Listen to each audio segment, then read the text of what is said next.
Terima kasih Anda masih bersama kami di Kompas Petang. Saya Cynthia Rompas. Saudara kuasa hukum keluarga Vina, Hotman Paris Hutapea, meminta Presiden Jokowi membentuk tim pencari fakta kasus pembunuhan Vina di Cirebon. Hotman menyebut masyarakat menunggu keadilan atas kasus pembunuhan Vina dan Eki 8 tahun lalu yang hingga kini tak kunjung terang. Kata Hotman, publik tak akan puas hanya menyidangkan Peggy Setiawan. Karena 2 DPO lainnya yang terungkap di proses pengadilan sebelumnya, yakni Andi dan Dani, tidak juga diusut. Untuk itu, Hotman minta Presiden Jokowi membentuk tim pencari fakta yang terdiri dari para ahli hukum pidana untuk menyelidiki pembunuhan Vina dan Eki secara tuntas dan objektif. Dan ini putusan sudah final, sudah inkrah. Sekarang dirubah lagi dengan penyidikan yang begitu singkat. Makanya kita mengatakan masyarakat sudah tidak akan dapat lagi mengharapkan keadilan jangka panjang, tidak akan puas kalau hanya menunggu Peggy disidangkan. Jadi sekali lagi kami menghimbau kepada Bapak Presiden Jokowi agar membentuk tim pencari fakta dari kalangan universitas yang ahli-ahli hukum pidana untuk menyelidiki dari mulai tahun 2016 sampai sekarang.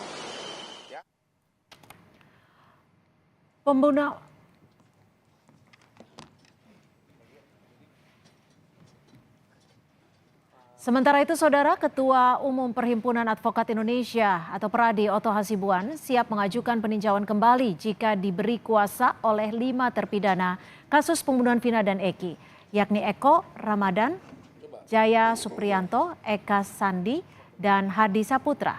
Oto mengungkap ada alibi kelima terpidana sedang menginap di rumah Pak RT saat pembunuhan Vina dan Eki terjadi 27 Agustus 2016 silam. Dalam kesempatan yang sama, Oto minta Kapolri tidak melibatkan penyidik lama serta ayah Eki, Ibtu Rudiana, dengan alasan konflik kepentingan dalam pengusutan pembunuhan Vina dan Eki.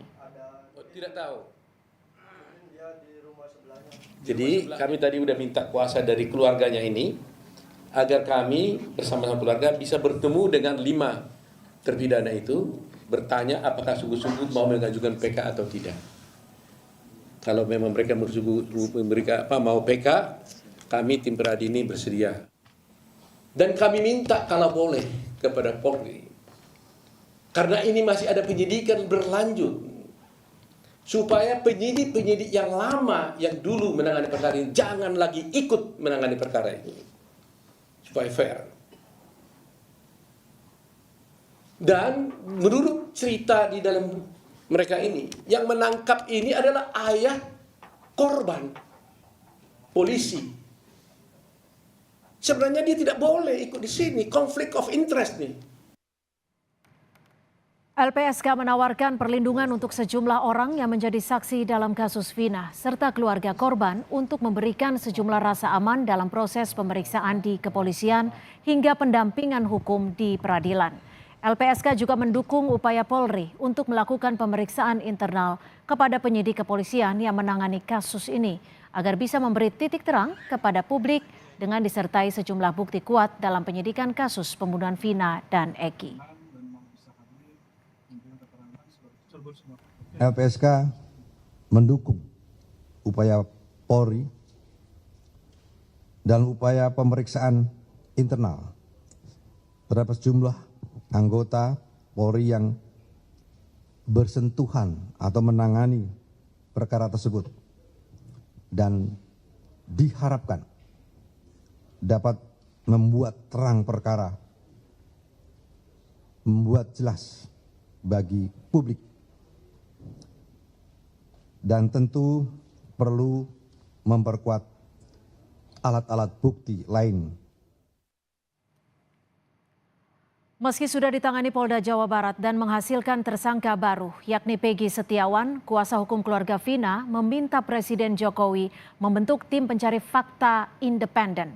Muncul pula rencana keluarga terpidana kasus pembunuhan Vina dan Eki untuk mengajukan peninjauan kembali atau PK. Sudah ada kuasa hukum keluarga Vina, Dewi Intan, dan juga penasihat Kapolri, Pak Arianto Sutadi. Terima kasih sudah bergabung bersama kami di Kompas Petang. Ya, saya ke Terima Mbak kasih. Dewi terlebih dahulu. Mbak Dewi, apa alasan utama atau poin utama keluarga kuasa hukum dari keluarga Vina ini meminta dibentuk TPF atau tim pencari fakta? Apakah ada ketidakpercayaan terhadap Polda Jawa Barat yang saat ini menangani kasus Vina Eki? Ya, justru kami melihatnya semakin ke sini itu semakin seperti bola liar gitu. Banyak bermunculan asumsi-asumsi, lalu eh, apa ya, proses-prosesnya pun kami belum merasakan itu secara transparan. Makanya kami eh, menyarankan untuk Bapak Presiden membuat atau membentuk tim pencari fakta sehingga apa yang terjadi pada tahun 2016 sampai dengan tahun ini gitu, itu semua terungkap gitu. Seperti itu, Mbak. Mhm, mhm. Pak Arianto, kalau Anda melihatnya terkait kasus ini seperti apa? Ada 2 DPO yang dinilai fiktif. Apakah memang Polda Jawa Barat dinilai tidak bisa secara cepat untuk mengungkap kasus ini? Atau seperti apa? Kalau saya melihatnya ya, seperti saya uraikan dari pertama kali saya diminta di TV Bicara ini ya. Sebetulnya kasus Vina ini adalah kasus yang biasa ya, pembunuhan biasa ya. Tapi terjadi di kampung sana, sorry kampung di Cirebon ya itu. Hmm. Sehingga waktu itu ditangani pertama kali, ketemunya kan seakan-akan kan kecelakaan lalu lintas gitu kan. Tapi kecelakaan lalu lintas kok lukanya parah banget gitu, sedangkan motornya tidak parah. Mhm. Sehingga kan pihak korban kan curiga nih, wah ini pasti mesti dianiaya gitu. Hmm. Kemudian kan kasus itu dilaporkan ke Polres. Nah kebetulan ternyata kalau korbannya itu juga anaknya seorang polisi Kasat Narkoba waktu itu kan gitu kan. Hmm. Kemudian Kasat Narkoba itu dengan cepat sekali bertindak, ikut menangkap dan sebagainya, kabarnya begitu. Tapi kemudian proses itu ditangani oleh Polres ya. Ditangani Polres sampai tuntas, sampai menjadi berkas perkara. Berkas perkaranya itu dikirimkan ke jaksa, dianggap lengkap. Artinya itu apa?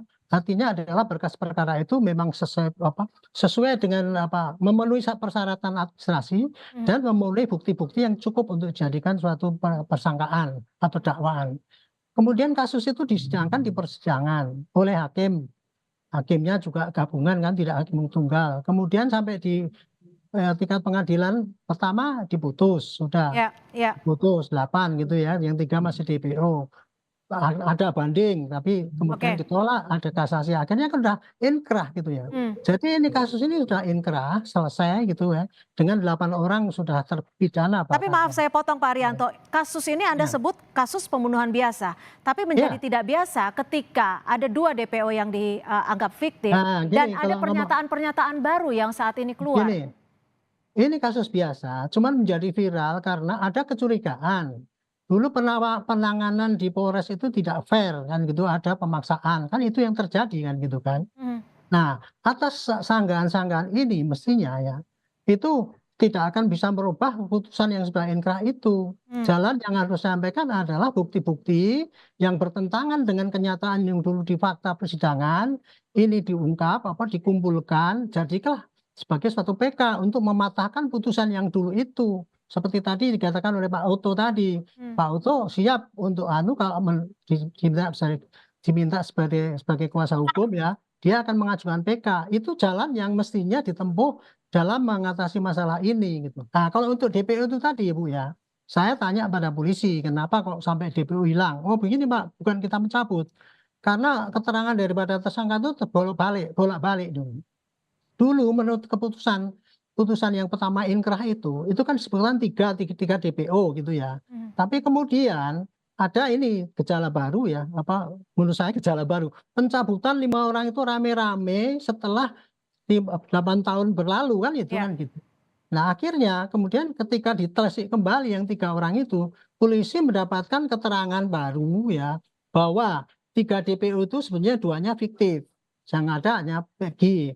Maka kemudian ke polisi, ya sudah yang ada itu dulu tangkap dulu, yang 2 nanti menyusul gitu, kira-kira begitu yang terjadi. Nah Artinya menyusul sekarang bukan artinya fiktif dong? bukan. Sekarang kan yang dikatakan keterangan daripada saksi itu malah kan fiktif gitu. Oke. Nah kemudian dengan perkembangan baru ini, ada keterangan baru yang masih menggigit si Peggy itu. Berarti kan ada cukup data untuk menangkap dia. Jadikanlah dia sebagai tersangka. Tapi yang dua ini tidak menutup kemungkinan untuk jadikan DPO lagi, jadi tersangka lagi, gitu Oke. loh. Jadi sekarang ini penyidikan ini tahap kedua, yaitu meneruskan penyidikan pada Peggy yang dulu menjadi utang katanya belum selesai itu, Oke. dengan penyidikan baru. Baik. Baik, kami tangkap Gitu. Pak Arianto. Mbak Dewi, kalau Anda usulan untuk membentuk TPF ini belum juga bisa terrealisasi, apakah juga mendesak agar kasus ini dipegang atau ditangani oleh Barreskrim? Iya, pasti Mbak. Kami mengusulkan hal-hal yang menurut kami memang memberikan titik terang kepada kasus ini. Karena kan ini seperti bola liar, muncul asumsi-asumsi karena mungkin ketidakpercayaan masyarakat dan lain sebagainya dalam kasus ini. Nah, makanya kami menghimbau untuk membentuk tim pencari fakta sehingga fakta-fakta yang terjadi pada tahun 2016, karena kan ini BAP 2016 dan BAP 2024 itu sangat bertolak belakang, terutama pada hilangnya 2 DPO. 2 DPO tersebut jelas ada di putusan bahwa mereka yang menganiaya, mereka yang memperkosa, lalu mereka juga yang membawa jenazah tersebut ke flyover. Lalu bagaimana ketika 2 DPO tersebut dinyatakan sekarang tidak ada, berarti apakah fakta-fakta persidangan pada hari itu juga dianggap fiktif? Nah, itu yang harus kita pertanyakan, Mbak, gitu sekarang. Oke. Lalu siapa yang menggantikan peran-peran tersebut gitu? Sementara di putusan itu jelas semua peran 2 DPO tersebut secara lengkap diuraikan. Seperti itu, Mbak. Oke, tapi kalau dari tim kuasa hukum keluarga almarhum Vina sempat atau ada menemukan bukti-bukti baru tidak? Atau Belum ada, saksi-saksi belum lainnya? ada. Kalau saksi-saksi kan sekarang memang bermunculan saksi-saksi baru yang memang kami tidak mengenali pada saat itu. Keluarga juga kami tanyakan juga tidak mengenali. Ya, kalau memang kesaksiannya bisa dipertanggungjawabkan ya kami sangat-sangat senang gitu. Tapi jangan jadi kesaksian itu muncul asumsi-asumsi yang lain yang sehingga pada putusan-putusan yang telah ada menjadi bayang-bayang lagi seperti Oke. itu gitu. Mbak Dewi, tapi kan tadi Bang Hotman sempat menyinggung bahwa sempat diajak untuk menjadi kuasa hukum dari ayah korban Eki. Nah, ini apa betul memang ada upaya untuk mengarahkan ke dalam kondisi tertentu sehingga ditolak oleh Bang Hotman? Ya, memang pada beberapa waktu lalu kami sempat mendapatkan informasi bahwa ada yang ingin bertemu, lalu ada seseorang memang menemui tim kami untuk mengajak berdiskusi. Lalu beliau menyampaikan bahwa Pak Rudiana ingin juga memakai tim Hotman 911 sebagai kuasa hukumnya seperti itu. Dan kami jelas menyampaikan kepada Pak Hotman, lalu Pak Hotman menolak gitu. Seperti itu, Mbak. Itu saja sampai itu. Baik, Pak Arianto, ini kan juga ada permintaan agar penyidik yang lama tidak kembali diikutkan dalam pemeriksaan kali ini. Tanggapan Anda seperti apa? Sudah Itu tepat? sudah dilakukan. Itu sudah dilakukan tanpa diminta oleh Pak Oto. Itu sudah dilakukan oleh Kapolda Jabar ketika kemarin menjadi ribut itu. Kemudian saya telepon menerangkan begini, Pak. Yang penyidik lama sengaja tidak kami libatkan karena dianggap itu sudah terindikasi atau apa dan sebagainya. Sehingga kami pilih sekarang penyidik baru supaya clean dan akan melaksanakan tugas dengan benar gitu. Kira-kira begitu. Dan ini saya sampaikan tadi Mbak Dewi ya. Sekarang bukannya ini kok kemudian tidak jelas, tapi menurut saya ini sudah jelas mulai melangkah ya. Karena melanjutkan dari yang dulu belum ketemu itu ya 3 DPO. Satu orang ini sekarang sudah disidik kan gitu kan. Nah, ini penyidikan sekarang ini saya pikir nggak akan mungkin polisi akan senang sendiri. Dia akan sangat hati-hati. Karena dulu penyidikan yang dulu itu, polisi hanya sangat mendambakan ataupun mentumbuhkan kepada keterangan saksi ya selama ini gitu. Sehingga waktu itu terpatahkan ketika mereka mencabut saksi semua. Makanya sekarang polisi akan sangat hati-hati. Intinya adalah sekarang penyidik cepat-cepat ya kirim itu ke jaksa. Betul, Pak. Secara tepat ya. Kalau tidak pasti nanti akan dihentikan. Awasilah ini tugas polisi sekarang ini. Baik, gitu. terima kasih Pak Arianto Sutadi, penasihat Kapolri, dan juga Mbak Dewi Intan, kuasa hukum dari keluarga almarhum Vina, sudah bergabung di Kompas Petang. Selamat sore.